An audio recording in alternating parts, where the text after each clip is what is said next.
24 گھنٹے کی زندگی میں بھائیو جھوٹ خاص طور پر زندگی سے ہم نکال دیں، جھوٹ نہ بولیں اور ایک کسی کو دھوکہ نہ دیں۔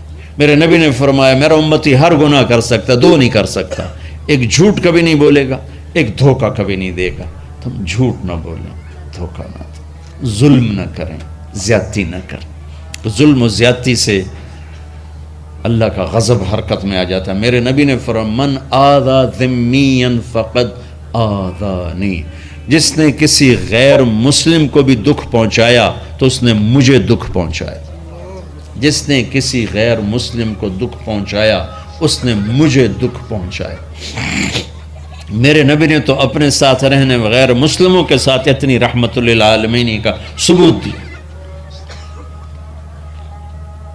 ہم ان کے برتن بھی الگ کرتے، وہ برتن کو ہاتھ لگانے میں کہ دھو، برتن دھو کے لاؤ، اتنی نفرت کا اظہار۔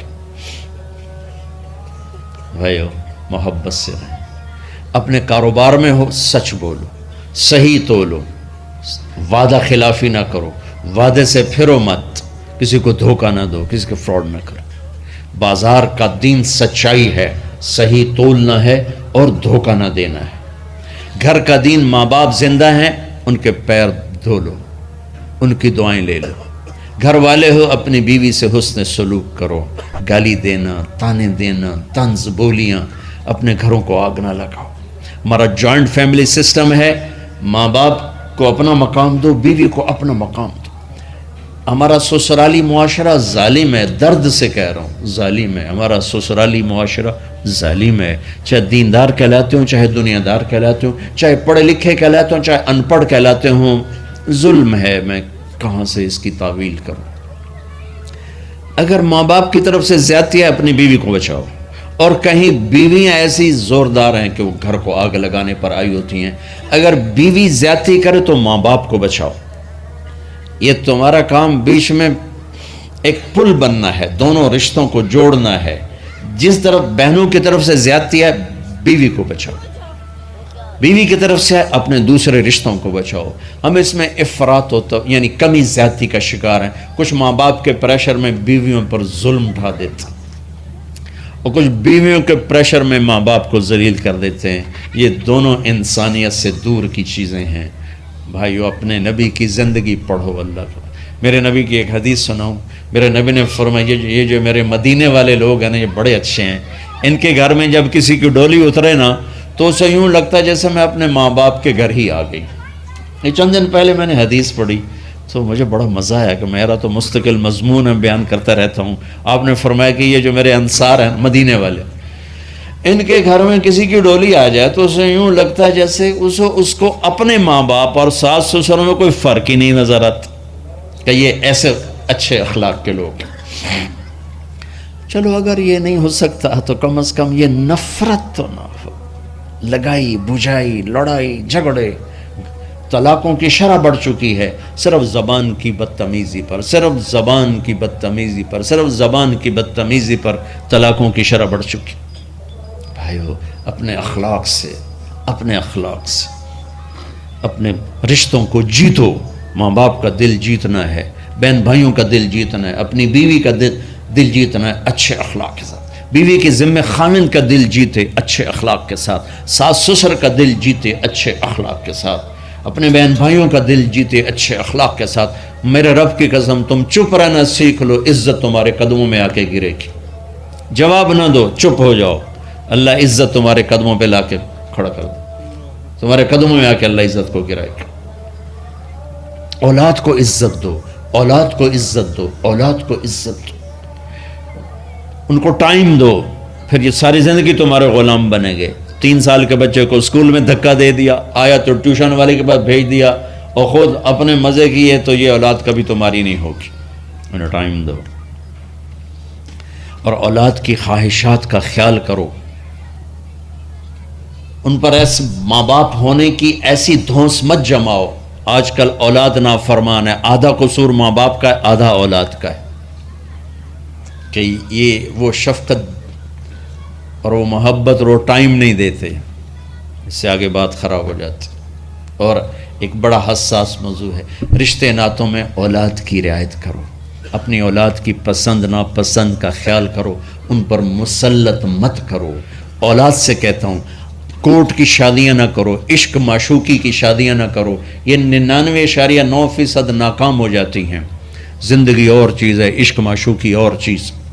اپنے ماں باپ کی دعائیں برکتیں لے کر شادی کرو۔ لیکن ماں باپ سے کہتا ہوں اگر کہیں بچی کہہ دے میں نے نہیں کرنی یہاں، تو اللہ کے واسطے اس کی رعایت کرو، اس کو گائے بھینس نہ بناؤ کہ جس قلے نال مرضی جا کے بن چھڈو۔ انسان ہے، جانور نہیں ہے، انسان ہے۔ زندگی جس نے گزارنی اس کی رعایت کرو، اس کی رعایت کرو۔ اولاد سے کہتا ہوں ایسے لو میرج اور گرل فرینڈ بوائے فرینڈ ہمارا کلچر نہیں ہے، یہ ہلاکت اور تباہی کا راستہ۔ میں قربان جاؤں میرے نبی کہ صاحبزادی جنت کی عورتوں کی سردار کا رشتہ آسمان پہ طے ہو چکا ہے کہ علی کے ساتھ کیا جائے گا۔ خبر آ چکی، جبریل آ چکے ہیں کہ یا رسول اللہ فاطمہ علی کے لیے ہے، اور حضرت علی رشتے کا پیغام لے کر آئے ہیں، اور آپ فرما رہے ہیں انشاءاللہ۔ ہاں نہیں کی کہ انشاءاللہ، ہاں تو ہو چکی ہے، انشاءاللہ ہاں کیوں نہیں کی؟ ہاں ہو چکی۔ آپ کو سبق سکھانے کے، ہمیں شریعت سکھانے کے۔ گھر تشریف لے گئے، فاطمہ بیٹی علی کا رشتہ آیا ہے، ہاں کر دوں۔ اللہ اکبر۔ جب جبریل آ کے بتا چکے ہیں کہ یہ رشتہ ہو چکا ہے آسمانوں پر، اللہ نے کہہ دیا ہے کہ فاطمہ علی کا کے ہاتھ میں دی جائے گی، پھر یہ کیوں پوچھ رہے ہیں بیٹی علی کا رشتہ آیا ہے، ہاں کر دوں؟ ہمیں سکھانے کی کہ کتنی بچیاں سسک کے زندگی گزار دیتی ہیں، ماں پیو زبردستی کر دیتے، کتنے بچے سسک کے زندگی گزار دیتے ہیں کہ ماں باپ زبردستی کر دیتے۔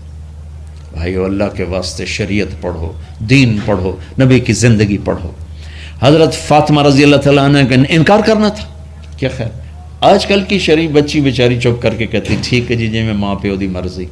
تو فاطمہ جیسی ہستی کوئی تصور کر سکتا ہے؟ کہیں گی نہیں، وہاں سے اقرار ہی تھا، لیکن ہمیں پیغام دینا تھا، سکھانا تھا کہ یا رسول اللہ جیسے آپ بس علی جاؤ لوگوں کو بلاؤ، پھر لوگوں کو بلاؤ، پھر آپ نے نکاح پڑھایا، پھر رخصتی ہوئی، بلا کر آپ نے فاطمہ کا ہاتھ پکڑا اور یوں علی کے ہاتھ میں دے کر کہا علی تمہیں نبی کی بیٹی مبارک۔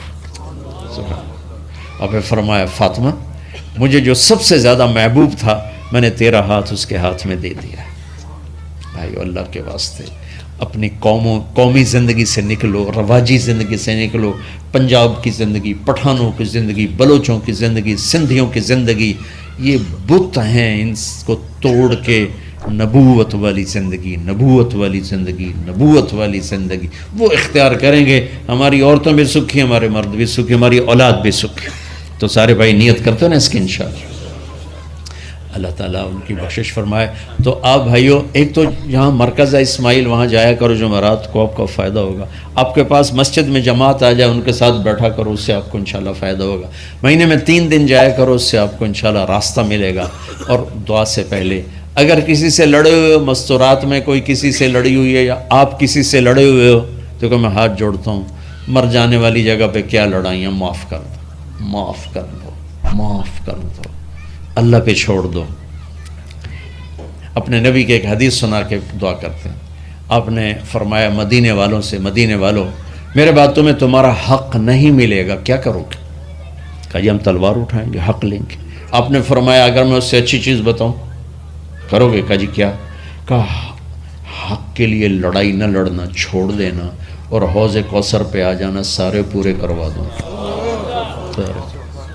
اب یہ وعدہ مدینے والوں کے ساتھ نہیں ہے، یہ وعدہ ہر اس امتی کے ساتھ ہے جو جھگڑے سے بچنے کے لیے حق چھوڑ دے۔ اپنا حق لو، کوشش کرو، لیکن اگر لڑائی کی شکل ہے واپس ہو جاؤ کہ یا رسول اللہ آپ کے حوالے۔